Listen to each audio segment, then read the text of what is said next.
ഇപ്പം മാന്തളിൻ്റെ സീസണാണല്ലോ. അതുകൊണ്ട് തന്നെ ഇന്ന് ഞാൻ മാന്തൾ കൊണ്ടൊരു അടിപൊളി കറിയുടെ റെസിപ്പി ആയിട്ടാണ് കേട്ടോ വന്നിട്ടുള്ളത്.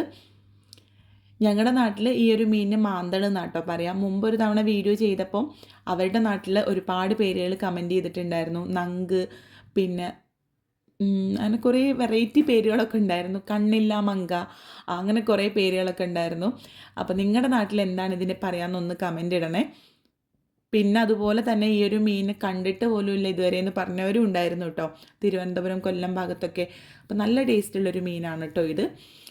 എനിക്ക് പേഴ്സണലി നല്ല ഇഷ്ടമാണ്.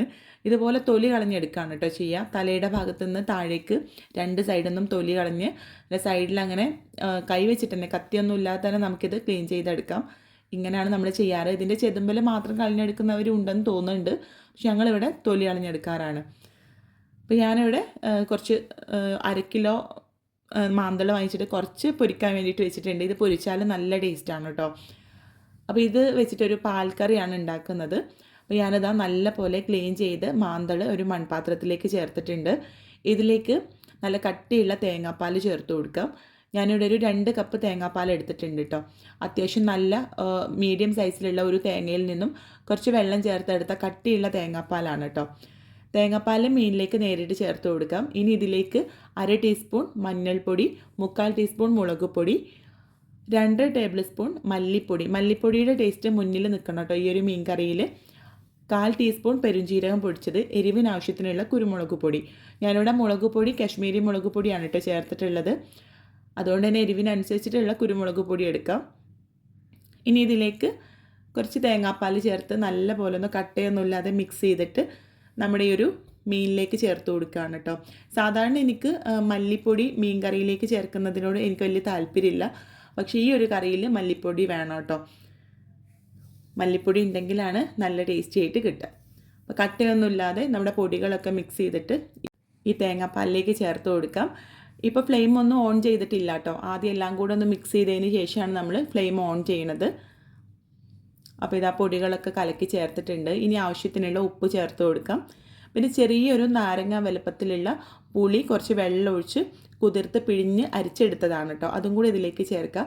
ഇതിന് പകരം പച്ചമാങ്ങയോ നെല്ലിക്കയോ അല്ലെങ്കിൽ കുടംപുളിയൊക്കെ ചേർത്താൽ മതി. ഞാനിവിടെ വാളൻപുളിയാണ് കേട്ടോ എടുത്തിട്ടുള്ളത്.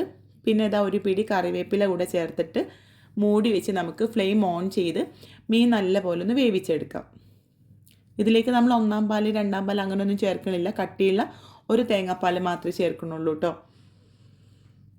അപ്പം നല്ല പോലെ ഒന്ന് തിളച്ച് വരുമ്പോഴേക്കും മീനൊക്കെ വെന്ത് വരും. ആ സമയം കൊണ്ട് നമുക്കിതിലേക്ക് കുറച്ച് ഉള്ളി ഒന്ന് മൂപ്പിച്ചിടണം. നിങ്ങൾക്ക് സിമ്പിളായിട്ടൊരു കറി മതിയെങ്കിൽ ഇങ്ങനെ ആയാലും മതി കേട്ടോ. കൂടുതൽ ടേസ്റ്റി ആക്കാൻ വേണ്ടിയിട്ടാണ് ഇനി ഇതിലേക്ക് കുറച്ചും കൂടി ഇൻഗ്രീഡിയൻസ് ചേർക്കുന്നത്. അപ്പം അതിന് വേണ്ടിയിട്ട് കുറച്ച് വെളിച്ചെണ്ണ ചൂടാക്കി എടുക്കാം. വെളിച്ചെണ്ണ തന്നെ എടുക്കണം കേട്ടോ. ഇതിലേക്ക് 1/2 ടീസ്പൂൺ ഉലുവ ചേർക്കാം. ഉലുവ ഒന്ന് പൊട്ടി വരുന്ന സമയത്ത് ഞാനിവിടെ 15 ചുവന്നുള്ളിയും ഒരു പച്ചമുളകും ഒരു തണ്ട് കറിവേപ്പിലയും കൂടെ ഒന്ന് വഴറ്റിയെടുക്കുകയാണ് കേട്ടോ. ചുവന്നുള്ളി തന്നെ എടുക്കണം കേട്ടോ, സവാള ഒന്നും ചേർക്കരുത്. ഇതിലേക്ക് ഈ ഒരു ഉള്ളിയിലേക്ക് ആവശ്യമായിട്ടുള്ള ഉപ്പും കൂടെ ചേർത്ത് നല്ല പോലെ ഒന്ന് വഴറ്റിയെടുക്കാം. ഇത് വഴന്ന് വരുന്ന സമയത്ത് 2 ടീസ്പൂൺ ഇഞ്ചി വെളുത്തുള്ളി ചതച്ചതും കൂടെ ചേർത്ത് കൊടുക്കാം. ഇഞ്ചി വെളുത്തുള്ളി ഫ്രഷായിട്ട് ചതച്ചെടുക്കുകയാണെങ്കിൽ അതായിരിക്കും നല്ല ടേസ്റ്റ് ഉണ്ടാവുക കേട്ടോ.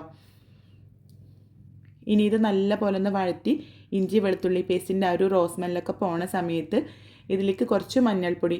ഈ ഒരു സമയത്ത് മഞ്ഞൾപ്പൊടി മുളക് പൊടിയൊക്കെ ചേർക്കുന്നത് നല്ലൊരു കളറ് കിട്ടാൻ വേണ്ടിയിട്ടാണ് കേട്ടോ. കറിയുടെ മുകളിൽ ഇങ്ങനെ എണ്ണയുടെ കൂടെ തെളിഞ്ഞ് നിൽക്കുന്നത് കാണുമ്പോൾ നല്ല ഭംഗിയുണ്ടാവില്ലേ. അപ്പം അതിന് വേണ്ടിയിട്ട് ഒരു 1/4 ടീസ്പൂൺ മഞ്ഞൾപ്പൊടിയും 1/2 ടീസ്പൂൺ കാശ്മീരി മുളക് പൊടിയും കൂടെ ചേർത്തിട്ടുണ്ട്. ഇനി പൊടികളുടെ റോസ്മെല്ലൊക്കെ പോണ സമയത്ത് നമുക്കിത് കറിയിലേക്ക് ഒഴിച്ചു കൊടുക്കാം. നല്ല ടേസ്റ്റി ആയിട്ടുള്ളൊരു കറിയാണ് കേട്ടോ. നമ്മളിതിന് മുമ്പും ഇതുപോലെ തേങ്ങാപ്പാൽ ചേർത്ത് വേറൊരു കറി ചെയ്തിട്ടുണ്ടായിരുന്നു. അതും അന്ന് കുറേ പേര് ട്രൈ ചെയ്തിട്ട് നല്ല ഫീഡ്ബാക്ക് തന്നിട്ടുണ്ടായിരുന്നു കേട്ടോ. ഇതിലേക്ക് നമ്മൾ ഈ ഒരു മീനിലേക്ക് അധികം പുളി ചേർക്കണില്ല. അതുപോലെ തേങ്ങാപ്പാലും ചേർത്ത് ചെയ്യുമ്പോൾ നല്ല ടേസ്റ്റാണ്. ഇനി ഇതാ ചെറുതായിട്ടൊന്ന് തിള വരുന്ന സമയത്ത് ഫ്ലെയിം ഓഫ് ചെയ്തിട്ട് ഇനി ഒരു 1/2 മണിക്കൂർ നേരം നമുക്കിതൊന്ന് മൂടി വെച്ച് കൊടുക്കാം. അതിന് ശേഷം വേണം കേട്ടോ ഇത് വിളമ്പാൻ വേണ്ടിയിട്ട്. അപ്പോൾ നിങ്ങൾ ഇതുവരെ ഇതുപോലൊരു കറി ട്രൈ ചെയ്തിട്ടില്ലെങ്കിൽ ട്രൈ ചെയ്ത് നോക്കുക. പിന്നെ ഈ ഒരു മീൻ മാത്രം ഫ്രൈ ചെയ്യുന്ന സമയത്ത് കുറച്ച് മല്ലിപ്പൊടി കൂടെ ചേർത്ത് കൊടുക്കുകയാണെങ്കിൽ അടിപൊളിയായിരിക്കും കേട്ടോ. അതും കൂടെ ഒന്ന് ട്രൈ ചെയ്യണേ. ട്രൈ ചെയ്യുന്ന സമയത്ത് ഫീഡ്ബാക്ക് അറിയിക്കുക. കൂടുതൽ വീഡിയോസിനായിട്ട് ഒന്ന് സബ്സ്ക്രൈബ് ചെയ്ത് സപ്പോർട്ട് ചെയ്യുക.